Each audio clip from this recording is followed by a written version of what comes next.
Hello, this is Jamie Mitchell, and we are back with another episode of the Libertarian and Uncensored podcast, going over all the posts on the Libertarian and Censored subreddit. Let's get right into it. So first we have Long Overdue to Clean House, posted by Expert Swan 8267, and that's a cross post from the America First Memes subreddit entitled "Clinton is just a scapegoat for the left." There's people deep in the files, and the meme says left or right, corruption is corruption. If politicians abuse power, prosecute them. No excuses, no special treatment. And I would agree with that. People need to be held accountable regardless of whether you consider them to be more in the in-group or more in the out-group. But to politics, a lot of people politics is simply just team sports. When someone from their team does something, they'll always make excuses for them. But when someone from the other team does something, they want them to be held fully held accountable under the full extent of the law. And that just goes to show you, people don't really have consistent values. It's really just who's in the in-group, who's in the out-group. And, ultimately, if people want to do politics like that, I think that's fine, but it just goes to show you that, I think you gotta remember the famous George Carlin quote, it's a big club, you ain't in it, the leading politicians from both major parties are far more closer to each other than they are to the common people, or like us, and that's my thoughts on that issue. Next we have Wall Street Journal applauds Republicans' corrupt, illegal theft of billions in taxpayer dollars. TechDirt title from TechDirt.com, posted by CH4Locks. And yeah, personally, I think, I don't really care for taxation as a whole, because especially you don't know where the taxes are going to. And, I do agree that, the Republicans are probably forgiving them to play to a lot of their friends and allies who support them. But, you could say the same for the Democrats, but Reddit would never call them on it. A lot of the taxpayers, when the dollars, when the Democrats are in power, go to their friends at the NGOs and all that. But Reddit doesn't care, because that's, politics is to a lot of an extent just rewarding your allies while punishing your enemies. But Reddit thinks that's the worst thing ever when the Republicans do it, but when the Democrats do it, it's completely fine and should even be applauded. And that's my thoughts on that issue. Next we have Judge orders new trial for woman sentenced to 18 years in prison after stillbirth from APnews.com, posted by CH4Locks. And yeah, personally, I don't think you should go to prison just for having a stillbirth. But with that being said, when it comes to a lot of these abortion related cases, Reddit's always kind of biased with them.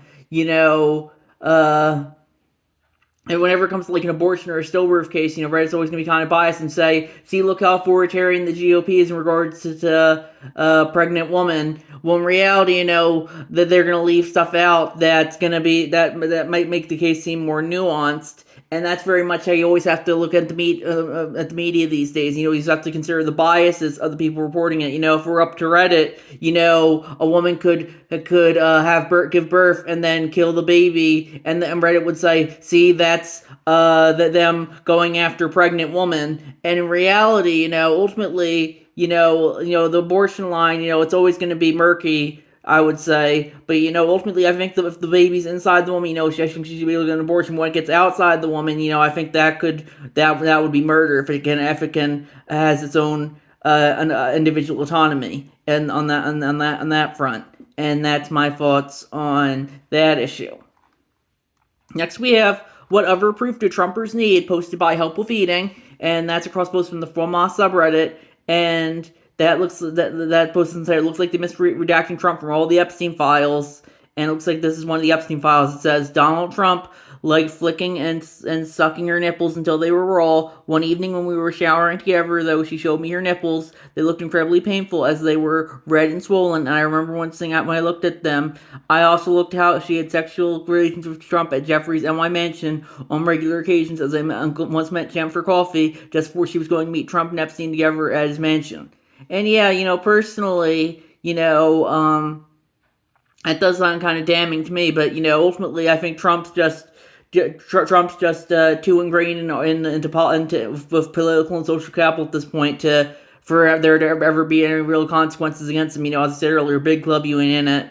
And, ultimately, the Epstein files, they can say whatever they want to, but I think they've been so built up at this point they can really only be underwhelming, and also, what if this isn't one of the Epstein files? What if this is just Reddit you can post anything and say, oh, this is the Epstein files, but also ultimately, if you want to believe this is an Epstein file and that Trump's a pedophile who was sucking a woman's nipples, I don't think that would be too out of character for the guy, sadly. But, ultimately, sometimes there's nothing you can do about it. A lot of the other members of the, as they've gone over many episodes of this podcast, a lot of other members of the elite class are probably pedophiles as well, who were involved with Epstein and his operation to get from his work for Mossad, which was the Israel CIA, to get dirt on the elite class. But Reddit only cares about Trump's and the Epstein files. They don't care about a single other person in there, and that just goes to show you, politics is nothing much more than a team sport to them,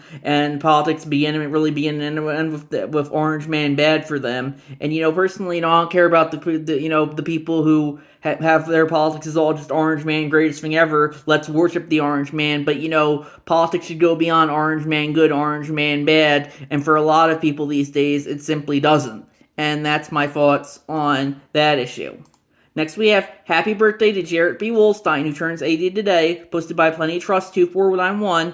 And they said, Jarrett B. Wolstein is the author of hundreds of articles and 4 books, including Society of Coercion, a new concept of social organization, 1969. He also founded the Society for Rational Individualism, SRI, in Silver Spring, Maryland, in 1969. While the Reds were ousted from Young Americans for YF by the Tribes in 1969, Libertarian Caucus merged with SRI to become the Society for Individual Liberty, SIL. By 1970, they had 108 campus chapters. In 1989, the SIL merged with Vince Miller's Libertarian National Allied to become the International Society for Individual Liberty, ISIL, and in 2016 the organization changed its name to Liberty International, I guess because ISIL was also ISIS, or the Islamic State's acronym.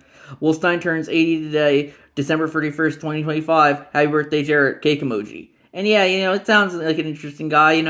I might not agree with him on everything, but I definitely do think you gotta support individualism as much as possible. So I definitely probably would agree with him on a lot of the base things. And that's my thoughts on that issue. Next, we have how many countries has Trump bombed in 2025 from AG.io. I think that's Al Jazeera, posted by Ninja Lover. And yeah, personally, I don't think Trump should be bombing other countries. But Reddit cares when Trump bombs other countries, but they didn't care when Biden bombed other countries, at least not to nearly the same extent, or Obama for that matter.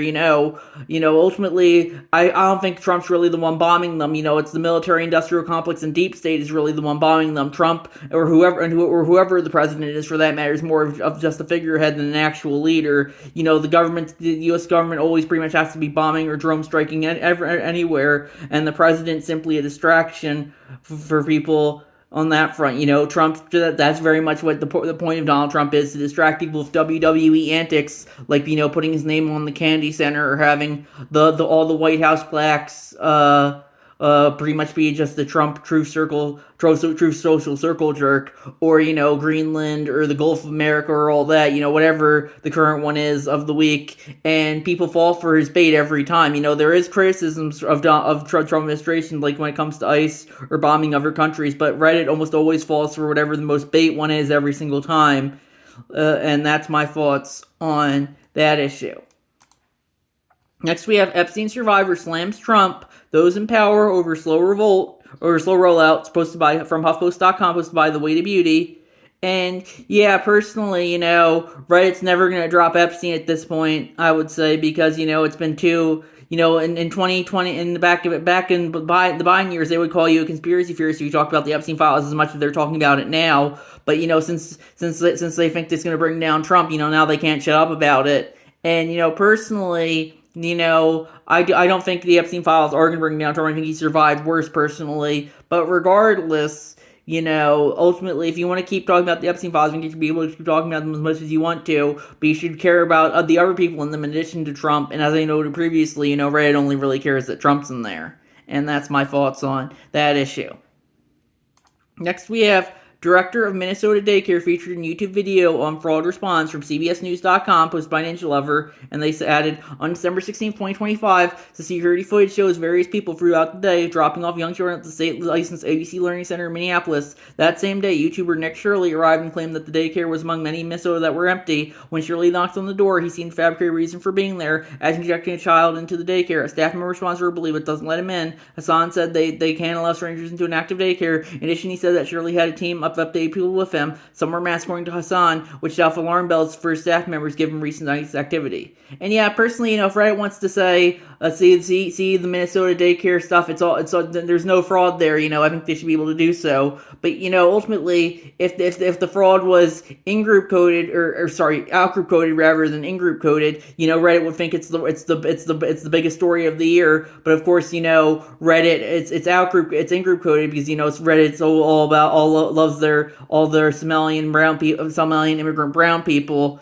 And because we love our minorities, it's very much Reddit, it's very much, if someone's non-white or LGBTQ, whatever other layers they've added as well, Reddit will always try and find a way to defend them every single time. And yeah, ultimately, if you want to believe there's fraud, or you don't want to believe there's fraud, ultimately justified believing whatever you want to. But of course, Reddit, they're always going to spin this to their agenda like they do with everything else. And since, as I said, it's out-group, it's out-coded, or it's in-group coded, in-group coded rather than out-group coded, Reddit's always going to find a way to defend the Somalians, even if, they can, if it was white Christian Americans doing the same thing, Reddit would be going after them relentlessly for it. And that's my thoughts on that issue.